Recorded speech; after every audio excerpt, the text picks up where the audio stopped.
પર નજર કરીએ નડિયાદ શહેરની વચ્ચોવચ્ચ મોતનો માંચડો ઘરેલુ ગેસમાંથી કમર્શિયલ ગેસની બોટલ ભરવાનું કૌભાંડ તમામ નિયમો નેવે મૂકી ધમધમી રહ્યું છે કૌભાંડ બોટલમાં છૂટક ગેસ ભરી અપાતા હોવાનું કૌભાંડ ઘરેલુ એલપીજીનો ગેરકાયદેસર વેપલો સોસાયટી નજીક જ ચાલે છે જોખમી કૌભાંડ આ સમગ્ર મામલે જિલ્લા પુરવઠા અધિકારી ક્રાઇમ બ્રાન્ચ સહિતના અધિકારીઓ ઘટના સ્થળે પહોંચીને તપાસ હાથ ધરી છે।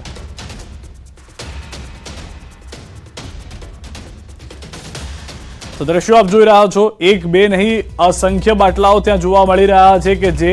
આ રીતે ગેરકાનૂની રીતે રિફિલિંગ થતું હતું કૌભાંડની તંત્રને કેમ જાણ ન થઈ એ સૌથી મોટો સવાલ છે કારણ કે રહેણાંક વિસ્તાર છે અને તે પણ એવો વિસ્તાર કે જ્યાં આગળ અવરજવર છે 50 થી વધુ બોટલોનું ગોડાઉન ક્યારે બનાવ્યું તેની પણ ધ્યાન નથી આપ જુઓ દ્રશ્યોમાં અનેક ગેસના બાટલા જોવા મળી રહ્યા છે કૌભાંડમાં કોની કોની મિલીભગત હતી તેનો સૌથી મોટો સવાલ છે કારણ કે રહેણાંક વિસ્તારમાં આવું ચાલતું હોય લોકોને ખ્યાલ હોય તેમ છતાં પગલાં ન લેવાય તેને લઈને હાલમાં પરિસ્થિતિ વધુ ખરાબ હોય તેવું લાગી રહ્યું છે।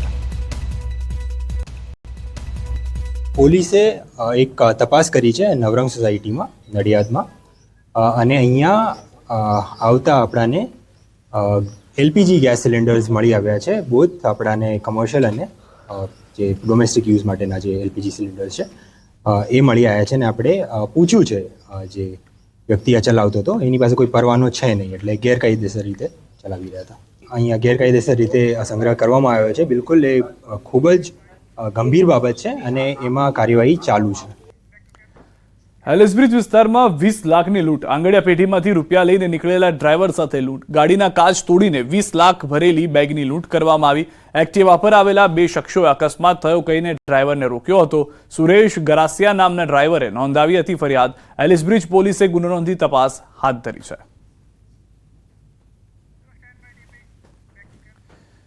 સાબર ડેરીના બોઇલરનો ગેસ લીકેજ બોઇલરમાં લીકેજ થતા એકનું મોત થયું છે બે ઘાયલ થયા છે સાબર ડેરીમાં દૈનિક કામગીરી દરમિયાન બોઇલરનો ગેસ લીકેજ થયો છે અચાનક બોઇલરના ગેસ લીકેજથી અફરાતફરી મચી ગઈ છે 25 વર્ષીય યુવકનું ગુંગળામણથી મોત થયું હોવાની જાણકારી છે સાબર ડેરીના અધિકારીઓ પહોંચ્યા હતા સિવિલ હોસ્પિટલ પરિવારજનો પણ મોટી સંખ્યામાં સિવિલ હોસ્પિટલમાં પહોંચ્યા છે સાબર ડેરીમાં કામ કરતા યુવાનનું મોત થતા પરિવારજનોમાં પણ આક્રંદ જોવા મળી રહ્યો છે બોઇલરની અંદર લીકેજની સમજ હાલમાં જાણવા મળી રહી છે વધુ માહિતી ન્યૂઝ 18 સંવાદદાતા ઈશાન પરમાર અમારી સાથે જોડાઈ ગયા છે ઈશાન સમગ્ર ઘટના શું ઘટી છે હાલમાં શું પરિસ્થિતિ છે સાબર ડેરીમાં જે બોઇલર જશે બોઇલર લીક થવાનો મામલો સામે આવે છે જેના કારણે અફરાતફરી મચી ગઈ હતી 25 વર્ષીય યુવક હતું થી મોત થયું હતું આ ઉપરાંત અન્ય 2 થી 3 જેટલા લોકો છે ઘાયલ થયા હતા તાત્કાલિક આ તમામ લોકોને સારવાર અર્થે હિંમતનગર ખાનગી હોસ્પિટલ ખાતે ખસેડવામાં આવ્યા છે તો આ સમગ્ર મામલે સાબર ડેરીના કર્મચારીઓ પણ ત્યાં ઘટના સ્થળે પહોંચી છે તો આ ઉપરાંત પરિવારજનો પણ ત્યાં હોસ્પિટલ આગળ પહોંચી ગયા છે મોટી સંખ્યામાં જી ઈશાન પરિવારજનોમાં નારાજગી અને આક્રોશ પણ જોવા મળી રહ્યો છે શું માંગ છે તેઓની હવે ચોક્કસ કહેતા હાલ જે ગેસ લીકેજ થયું ને જે લીકેજ થવાના કારણે જે 25 વર્ષીય યુવાનું મોત થયું હતું તેના કારણે હાલ તો પરિવારમાં રોજ જોવા મળી રહ્યો છે ખાસ કરીને કે આજે ઘટના બની કયા કારણોસર ઘટના બનીને કઈ રીતે મોત થયું એ પણ એ સમગ્ર મામલે યોગ્ય તપાસ થવી જોઈએ તેવી પણ પરિવારજનોએ હાલ તો માંગ ઉઠી છે। આભાર ઈશાન સમગ્ર માહિતી બદલ તો હાલમાં જે બે મહત્વની જાણકારી મળી રહી છે પરિવાર એક જ માંગ કરી રહ્યું છે કે તેઓને ન્યાય મળે બીજી તરફ બોઇલર લીકેજ થતા એકનું મોત થયા હોવાના સમાચાર છે।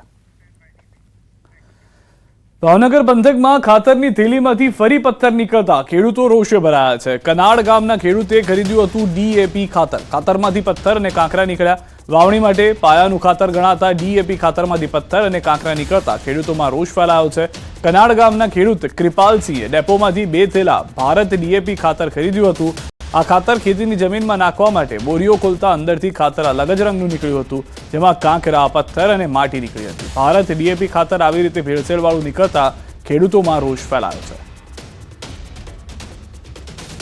અમે જ્યારે ખાતર આવતીકાલે 18 તારીખે ખાતર લાવ્યા હતા અને વાવવા ગયા કાલે સવારે તો એ ખબર પડી કે આ ખાતર બધું હાવ એક જાતનો વેકરો નીકળ્યો છે પછી અમે જોયું અને કાચું બિલ અમને આપી દીધું છે ગમે ત્યારે આવી રીતે ઓલું કરે છે। વડોદરામાં રોયલ મેળાની દુર્ઘટનાને લઈને ડીસીપીનું નિવેદન જાણવા મળ્યું છે તેમણે કહ્યું કે 4 રાઇડની મંજૂરી ન લીધી હોવાની વિગત ધ્યાનમાં આવી છે પોલીસે બનાવેલ કમિટી હાલ આ મામલે તપાસ કરી રહી છે તો 4 રાઇડની મંજૂરી ન લીધો હોવાનો ખુલાસો થયો છે રાઇડની જે મંજૂરી આપવામાં આવી હતી તેનાથી પણ વધુ રાઇડ્સ બેસાડવામાં આવી હતી હેલિકોપ્ટર રાઇડને લઈને આ દુર્ઘટના થઈ હોવાની જાણકારી છે। ખરેખર ત્યાં છે કે કેમ, આવી આ 4 રાઇડ છે ને મંજૂરી લેવા પાત્ર છે કે કેમ, આને મંજૂરી કઈ પ્રકારની લીધેલી છે, એ તમામ ઇન્વેસ્ટિગેશનનો વિષય છે. કમિટી હાલ કામ કરી રહી છે અને પોલીસ સ્ટેશનની જે કમિટીએ ગુનાનું જે કામ કરવાનું છે એ પણ પૂછપરછ ચાલુ છે. પાટણ યુનિવર્સિટીમાં થયેલા ઘર્ષણનો મામલો. બનાસકાંઠાના સાંસદ ગેનીબેન પોલીસ સ્ટેશન પહોંચ્યા છે. બી ડિવિઝન પોલીસ મથકે ગેનીબેન ઠાકોર પહોંચ્યા. પાટણ કોંગ્રેસના ધારાસભ્ય કિરીટ પટેલ પોલીસ સમક્ષ થયા હાજર. કિરીટ પટેલ સહિતના નેતાઓને મળવા પહોંચ્યા ગેનીબેન. ધારાસભ્ય કિરીટ પટેલ, ચંદનજી ઠાકોર, ગેમર દેસાઈ સહિતના 22 લોકો હાજર. બી ડિવિઝન પોલીસ સમગ્ર મામલે કરી રહી છે કાર્યવાહી.